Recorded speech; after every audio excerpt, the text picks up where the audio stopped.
Hello and welcome to Front Range Tonight. I'm Stuart Smith. And I'm Aaliyah Gorelick. Here's what's going on in Colorado. In the aftermath of the mass shooting in Las Vegas last week, it was discovered that several of the victims had ties to Colorado. One of the victims, Rachel Parker, was a recent graduate of the global campus of Colorado State University.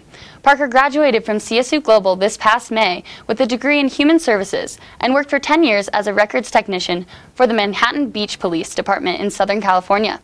The other Colorado victim was Navy veteran Christopher Roybal, who moved to Colorado Springs this year to manage a franchise of a gym that began in Southern California.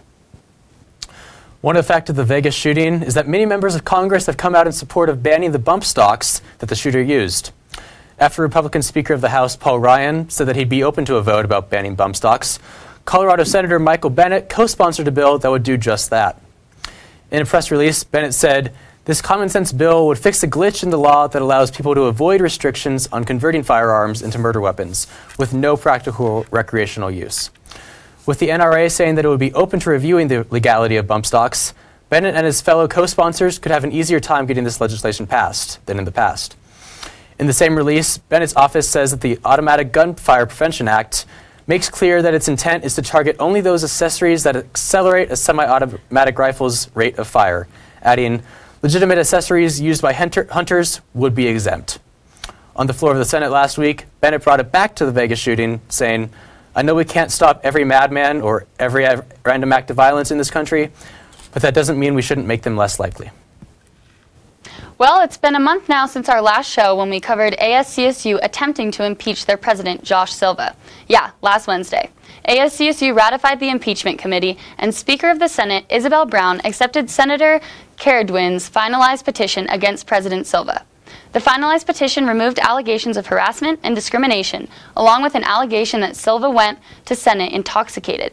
The allegations that were finalized include Silva failing to inform the Senate of negotiations with the Wall Street Journal, Silva moving funding from another department to fund the contract, and deleting and concealing emails to obstruct the impeachment process. The impeachment committee has until this Wednesday to collect information to follow through on the impeachment, but they can request another week if they feel that more time is needed. Last Thursday, members of the CSU Jewish community marched around campus in protest against various anti-Semitic incidents that have occurred at CSU lately. It began when freshman Hannah Kramer wrote a message about a Jewish New Year on her door, and someone responded by writing, "Hail Hitler." As CSU Hillel, faculty members and students marched to the Laurie Student Center. CSU administration members, including the CSU Assistant Dean of Students and the Vice President of Student Affairs, made appearances to show their support. Despite the instances on campus, Kramer feels that the administration has responded well, saying that many reached out to her, including President Tony Frank. With DACA's legislation officially canceled, organizations around campus are speaking out about reframing the terms immigrants and refugees. On Monday, the LSC held a talk called Dialogues Around Difference. The main focus was reframing perspectives of immigrants and refugees. Leaders of Colorado's immigrant and refugee centers spoke out about what you can do to get involved on college campuses. I came to this talk today because I think that the immigrant and refugee community and undocumented students are all populations that live on the margins, and being a university that sort of fosters a land grant view and trying to be welcoming to all those in the community and the state of Colorado that includes those populations as well. The panel noted that many students suffer from anxiety and depression because of their legal status.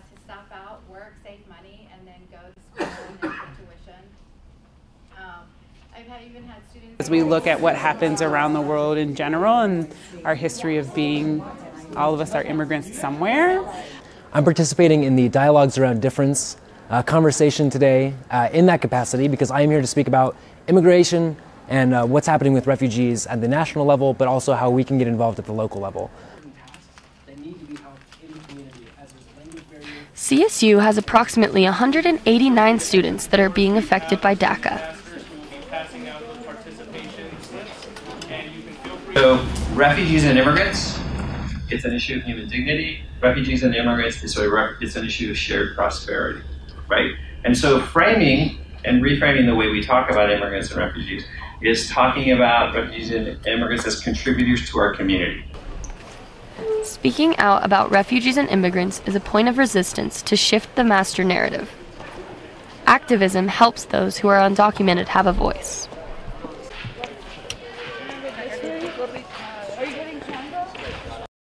Many organizations are working with Congress to create a new Clean Dream Act, but until then, it's important to stay active in casting votes on state and local levels to encourage policy reform, whichever way you support. The Colorado State University chapter for Young Americans for Liberty will be hosting a debate in several weeks, and you might want to check it out. Young Americans for Liberty will be joining together with college Republicans and Students for Progress to host a campus-wide debate that will be open to all students. According to the event on Facebook, the debate will be held in the Laurie Student Center North Ballroom on Thursday, October 26th. In other news, today's Columbus Day, although many places in the nation have started celebrating Indigenous Peoples Day. On the CSU campus today, someone decided to make a statement about Columbus Day. On various buildings across campus, some of the buildings that were graffitied were the Laurie Student Center, Eddy, and both buildings of Clark. By 10 a.m., facilities management had already begun to paint over the graffiti the damages are estimated to be more than $10,000. And CSU Police is asking anyone that may have information about the incidences to contact them at 970-491-6425. After the break, I'll be interviewing the Rocky Mountain Collegian reporter who wrote about university responses to bias-motivated incidents. Be sure to stay tuned.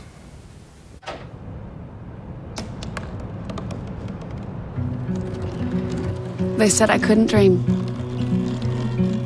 Called me a piece of trash and swore that's all I'd ever be.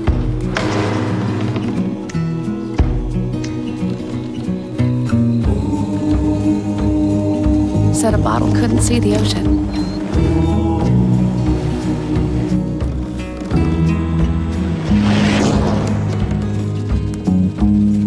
Give up.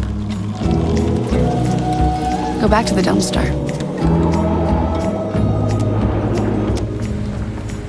But I didn't listen. I made my way.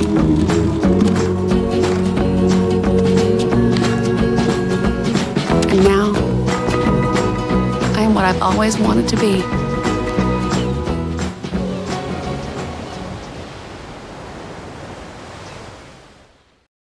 I'm here with Nate Day to talk about his recent article published in the Collegian, which covers the anti-Semitic graffiti displays on campus. Would you mind recapping the incidents that have happened over the course of this semester?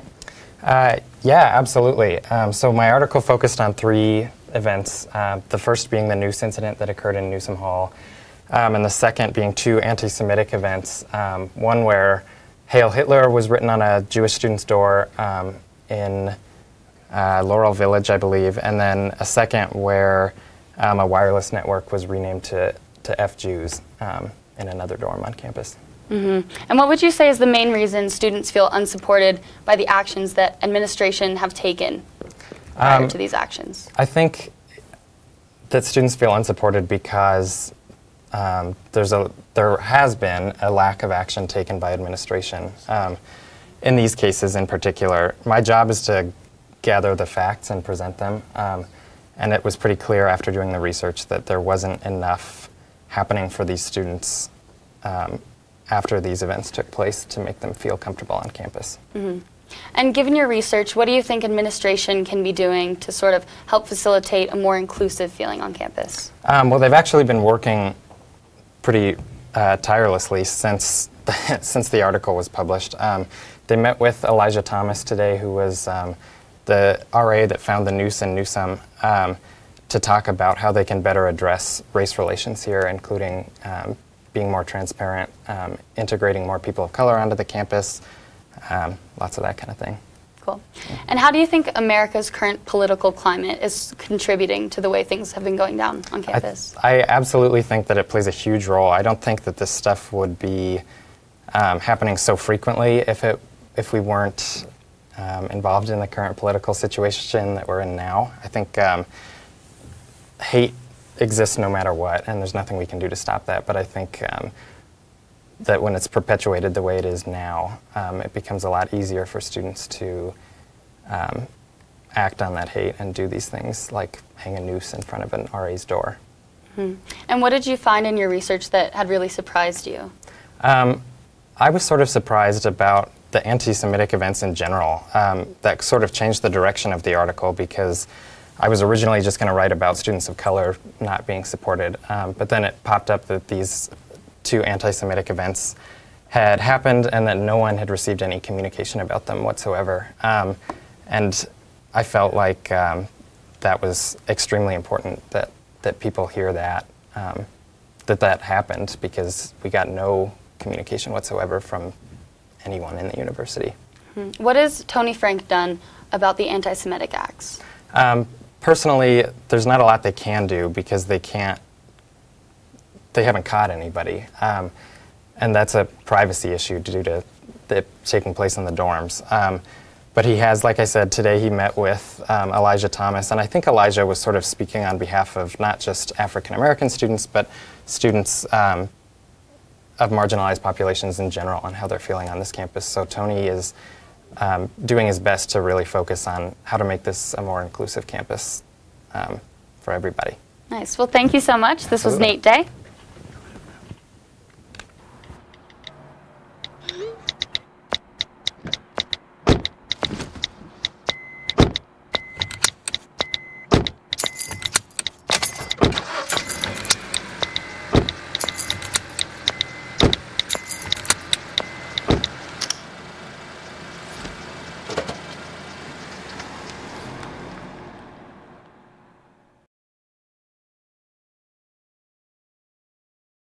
You are listening to 90.5 KCSU Fort Collins with DJ Meanbeat, DJ Nightshade, DJ Wildcard.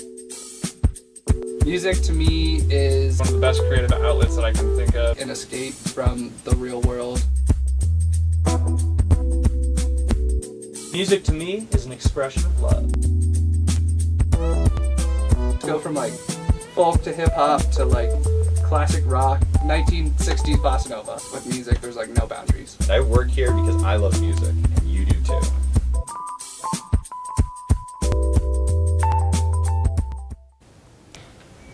Thanks for watching this week. We'll be back next month. And while this part of the show is done, we'll leave you with a debate that I moderated between 2 large political voices on the CSU campus.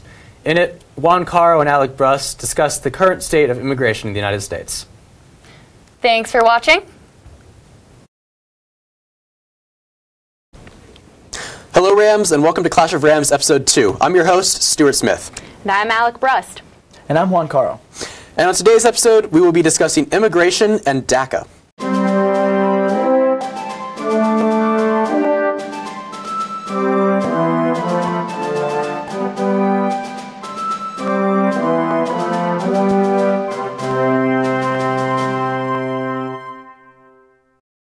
So, my first question is for Alec. What do you believe is the biggest problem with immigration right now? Well, right now I think that the biggest problem is finding a solution for DACA because, you know, DACA is a temporary problem for a very exigent issue that we need to find a permanent solution for. I mean, it doesn't only affect people nationally. This is also a local problem. I mean, we have almost 200 students here at CSU who are, you know, protected under DACA, and so we need to keep them in mind so that they can continue to get their education here. And Juan, what do you think? I want to quote Bill Clinton here really quick. One of these areas is the problem of illegal immigration. And Alec Brust, look no further. We have a solution. Donald Trump has gone towards a solution, and the Democrats have been hysterical about it. It's a fantastic approach. Pressure Congress into passing the DREAM Act like they should have in 2012. DACA could be easily removed, as easily as it was implemented. Yes. It's unconstitutional. Obama said it was unconstitutional 22 times. Well, and it's unconstitutional because it was an executive order, and it is also temporary, and so we can't just keep DACA around without coming to a permanent solution. I believe that that permanent solution is the DREAM Act. Yeah, and there's another approach. DACA was not a path to citizenship. If we have 800,000 people in the United States that want citizenship, why don't we start accepting them, like Rand Paul said? Oh, yes. Through the quota of 1 million immigrants a year legally accepted into the United States? 1 million immigrants a year legally. And so and what Rand Paul was saying is that we could phase in these new DACA recipients in increments of 200,000 into the 1 million people per year, that we could just add those to the yearly quota. But Juan, I would just like to ask you, and I think that we are agreeing mostly on, there needs to be a permanent solution, and that is the DREAM Act, and it needs to be passed within the next 6 months. Of course, and Republicans are making the call to action right now, and Donald Trump's going to put pressure. But we need to see past the narrative that's sometimes painted and see what he's trying to do. He's trying to pass the DREAM Act. This is good. This is good stuff. Okay, so my next one is going to both of them, but it's going to Juan first. Moving away from DACA and the DREAM Act, what are your thoughts on just refugees coming from places like the Middle East and that area coming into the United States? So, for example, with Syria, right, and with the travel ban. Donald Trump had a travel ban in the beginning, right when he was elected, and there was a lot of problems with that. There was a lot of hysteria, and I guess the process behind that is there's 18 million people in Syria. We can accept 100,000, 200,000, we can accept 1 million, and we still don't help the 18 million people that are there in trouble. We need to help them at home. We also need to make sure that the people we're accepting from certain countries, that they agree with the United States and that they're allies with the United States in a way. 21% of the people in Syria agreed that ISIS was a good group. We can't accept that. So we need to find a way to vet people when they need refugee status and allow them to come to the United States properly. And that they're people that are going to benefit our society. And again, we can't just solve the problems of Venezuela, Syria, and all these countries that are in humanitarian disasters by accepting 18 million of their population. Okay. And Juan, and I'm sorry, I'm kind of countering this with another question. Juan, you were actually involved in the Muslim ban. If you recall, back in February, you actually counter-protested and correct me if I'm wrong on this information, but you counter-protested with a free speech wall on the plaza of CSU's campus when the Dreamers were protesting the Muslim ban back in February. Was that the Muslim ban, or was that just protesting Trump blindly? Because they did that a lot. Just the Democrats in general did that a lot.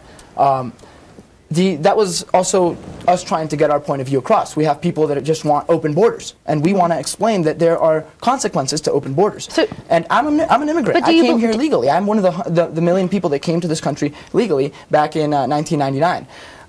And there's a process, and it's in place for a reason. There are certain people in these countries that are torn apart that you don't want just coming to the United States. Yeah, but do you believe that a wall that is going to cost, and this is according to Homeland Security, it's going to cost about $21.6 billion, and that's not even including maintenance fees. Do you believe that this is something that the American people should be paying, to have this wall erected when we could be looking towards different solutions? I think the wall might not be the most efficient approach, and there's better approaches.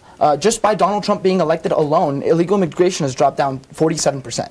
Just by the idea of Donald Trump being in office, we saw a drop in illegal immigration. We decentivized people because they knew that there was consequences to committing that illegal act.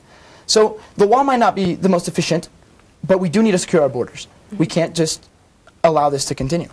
Yeah, and I think that we have come to a consensus that first we need to look internally, and we need to work on DACA, and we need to work on passing the DREAM Act before we can look towards external factors. And you've communicated that to me. Can we agree on that? I think that we have 800,000 people in the United States. They came here illegally. Most of them, it wasn't their fault. Some of the people here under DACA are even the age of 35. And we have a wide range of people that are receiving it.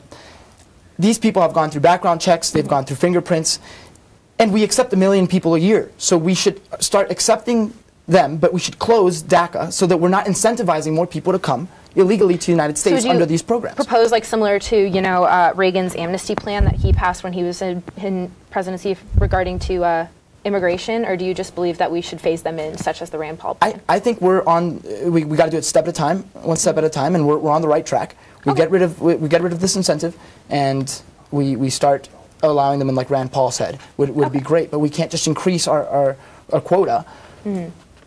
Okay, so my last question is, what do you two believe that you can agree on about this issue?